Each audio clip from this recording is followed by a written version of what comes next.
we did seem to rather suddenly, get to a higher level of functioning. And I've presented lots and lots of smart people in multiple fields with this challenge for years. How does the brain work? Tell me how the brain works without introducing a metaphor, like a computer metaphor. Mm-hmm. And I've never found anyone who could do it. Never. Even at the Max Planck Institute in Berlin, where I confronted a whole bunch of people with this challenge. And then I kept up in touch with them for months afterwards. Nothing. We just tell ourselves stories. We make up silly stories. A placeholder. Yeah. But you see, neural transduction, that's not one of these placeholders. It's something that we can test. And look at the fascination that's been now for decades with DMT. What the heck is that? And why is it produced by so many different plants and animals? And why does it produce in people a most extraordinary experience? I haven't tried it, but I certainly know people who have. In fact, I said that I was giving a spiel like this to some of my staff, and one woman immediately said, "Oh, well, it changed my life." I go, "You tried DMT?" She said, "Yeah." She said, "The problem was that I did it twice, and I didn't need to do it twice because it completely changed my life the first time." And then another woman was sitting there, she goes, "Well, I did too." And she said the same thing. She said that the reality that she experienced on DMT was much realer than the reality she experiences in our life. Yeah, that's what it feels like. Has that been your experience as well? That's what everybody says. Yeah. It's whatever it is. It doesn't seem like an illusion. It seems like another reality. Well, again, it's produced mainly at night by the pineal gland. Not necessarily. Rick Strassman from, Rick? Yeah. He now believes that it's produced in the brain itself. And it's also produced in the liver and the lungs, and it might not be the pineal gland that's producing it at all. They've kind of changed their perspective on that with the Cottonwood Research Foundation, some of the studies they've been doing on it. But they know that in some animals, it's produced there as well. I mean, they're doing rat studies.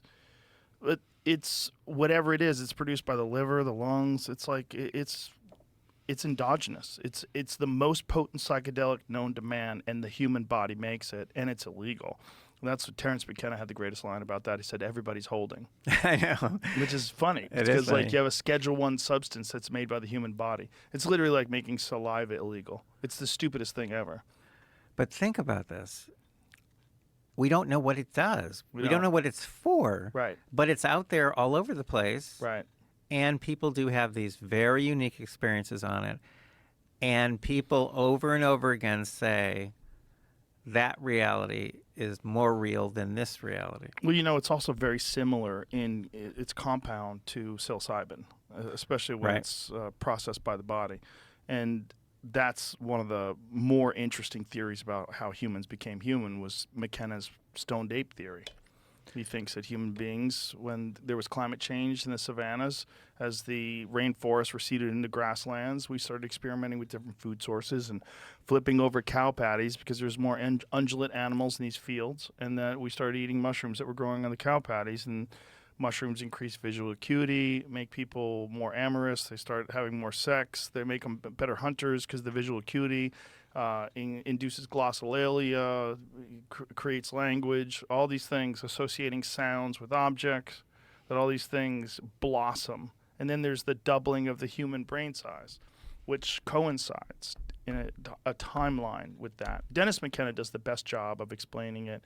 Terence was, a bard and a fascinating sort of a philosopher, but his brother Dennis is a hardcore scientist, and the way he explains it, he talks about the actual physical mechanisms, the different things that happen to the human body when they encounter this substance, which also there's a bunch of different ways that people endogenously stimulate it. There's holotropic breathing it's probably stimulating that. There's a bunch of different states of meditation that people can achieve. There's Kundalini yoga, which I know people that have both done DMT and are regular practitioners of Kundalini yoga, and they seem to think or they seem to at least state that they can achieve these states of consciousness without taking the actual drug itself. They can force their brain into making it. I think what's happening is that the pathway, the quality of the connection is being changed. And I think that's what we can test. And so, I've been working with people in multiple fields. Are you saying that you think we're connected to it always, and then the quality of the connection is changed by taking ayahuasca or Right. taking dimethyltryptamine? That's what's happening. So it's just enhancing the quality of the connection. Correct. And I think at the opposite extreme, there are a lot of things that go wrong with our brain. Maybe when we just get drunk, or maybe when we get clubbed, or that really Diminish the connection. diminish it, or just cut it temporarily. Right. And I think all of this is testable. And the only problem is, so far, the neurosciences labs have not been looking for this. They've just never looked for evidence of transduction. But I think when we start looking for it, we're going to